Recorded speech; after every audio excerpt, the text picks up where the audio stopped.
घास काटने वाला बने लेकिन अच्छा घास काटने वाला ना बने तो क्या फायदा। इसका मतलब है हम मैनेजर तो बने लेकिन अच्छे मैनेजर ना बने तो क्या फायदा। कॉमन रहेंगे, अनकॉमन बनना है, हमें एक्स्ट्रा ऑर्डिनरी बनना है। हम एक लीडर बने लेकिन अच्छे लीडर ना बन पाए तो क्या फायदा। सिर्फ लीडर का टैग क्या फायदा। एक अच्छे लीडर का मतलब होता है कि people should follow you as a leader. You should be people's leader. That is so important, बहुत ही ज्यादा इंपॉर्टेंट है। एक इंसान तो बने लेकिन एक अच्छे इंसान ना बने तो क्या फायदा। इसका मतलब है हमने मनुष्य जाति में जन्म लिया लेकिन कुछ अच्छा नहीं कर पाए, एक अच्छे इंसान नहीं बन पाए तो फायदा क्या है भाई। तो इसीलिए अगर हमने जन्म लिया है इस धरती पे, अगर किसी भी बिजनेस में या किसी भी जॉब में अगर हम लगे हैं तो हमारा ये हक बनता है कि हम वहां पे छाप छोड़ के बाहर निकले। एक साधारण इंसान भी असाधारण बन सकता है। ये बहुत सारे एग्जाम्पल्स और ज्यादातर स्टडीज और ज्यादातर ऐसे लोगों को आप पढ़ोगे जो सक्सेसफुल है अपने लाइफ में और बहुत ज्यादा सक्सेसफुल है। लोग आज करोड़ों लोग जिनके एग्जांपल्स देते हैं उनको अगर आप पढ़ो तो उसमें से मेरे ख्याल से 90% से ज्यादा लोग ये सच में कुछ नहीं थे। दे वर नथिंग, बट आज वो इस तरह से अपने लाइफ में और लोगों के ऊपर इस तरह का इंपैक्ट क्रिएट कर पाए हैं।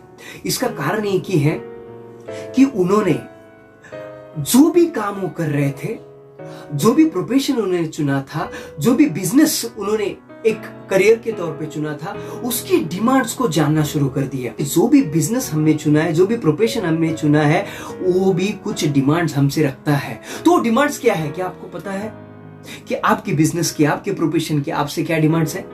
जानना बहुत जरूरी है, बहुत ही ज्यादा इंपॉर्टेंट है ये बात कि आपको ये ढूंढना पड़ेगा। पहले एक डिमांड हो या 100 हो, आपको पहले ये ढूंढना पड़ेगा कि जो भी बिजनेस मैं कर रहा हूं, जो भी काम मैं कर रहा हूं, उसकी क्या डिमांड्स है मुझसे। अगर मुझे उस काम में बेहतरीन बनना है, मुझे उस काम में महारत हासिल करनी है, मुझे यूनिक बनना है उस काम में, तो यूनिकनेस की ओर बढ़ने के लिए ये काम मेरे से क्या चाहता है, मुझे क्या डिवोट करना पड़ेगा, कौन सी स्किल एक्वायर करने पड़ेंगे, क्या नॉलेज एक्वायर करना पड़ेगा, या अपने आप से पूछ के वहां पे काम करना। Action oriented, result oriented action लेना और एक्शन ओरिएंटेड बने रहना हमेशा, ये बहुत ही ज्यादा जरूरी है।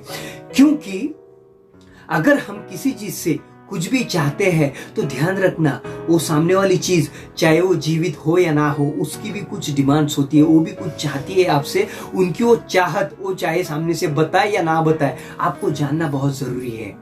उसी तरह आपको ये जानना पड़ेगा कि आपके बिजनेस की क्या डिमांड है आपसे, आपका बिजनेस क्या चाहता है। 100 स्किल में मास्टर बनने की कोई जरूरत नहीं, बिल्कुल भी नहीं। पर्टिकुलर एरिया में अगर आप वर्क करोगे तो अपनी एनर्जी सही तरीके से चैनलाइज कर पाओगे। और जब एक पर्टिकुलर एरिया में, पर्टिकुलर चीज में, पर्टिकुलर स्किल के ऊपर फोकस्ड होकर अपनी एनर्जी को चैनलाइज करोगे, तब ज्यादा से ज्यादा चांसेस है कि आप उस स्किल में या उस डिमांड को पूरी कर पाओ या उस स्किल में महारत हासिल कर पाओ। ज्यादा बार क्या होता है पता है, हम 100 एरियाज में काम करते हैं, 100 एरियाज में काम करते हैं, लेकिन सक्सेस हमें एक एरिया में भी नहीं मिलता। इसका मतलब ये है, उदाहरण के तौर पे समझते हैं, अगर आप किसी भी काम में या जो भी आप काम कर रहे हो, जो भी आप प्रोफेशन आपने चुना है, उस प्रोफेशन में आपने 10 चीजें चुनी कि भाई ये चीज है उसमें मुझे बेस्ट करना, ये चीज है उसमें भी मुझे बेस्ट करना, ये चीज है उसमें भी बेस्ट करना, ये चीज है उसमें भी मुझे बेस्ट करना है।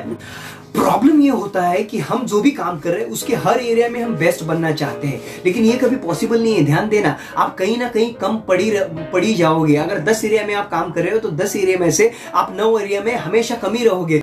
हर चीज में थोड़ा थोड़ा अच्छा होने से अच्छा है एक चीज में महारत हासिल करो, एक चीज में बेस्ट बनो। क्या होता है, हम अपने एनर्जी को 100 जगह डाइवर्ट कर रहे हैं, इसके कारण हमें 100 जगह से थोड़ा थोड़ा रिजल्ट मिल रहा है और इसके कारण वो दिखने में नहीं आ रहा है। हमें करना ये कि अभी एक चीज को सुनना है और पूरे 100 चीजों की एनर्जी एक चीज के ऊपर फोकस करनी है एट अ टाइम, और उस चीज में हमें महारत हासिल करनी है। Then see how your business is growing. तो आज के लिए यही रुकते हैं। थैंक यू सो मच, मिलते हैं जल्दी। Thank you.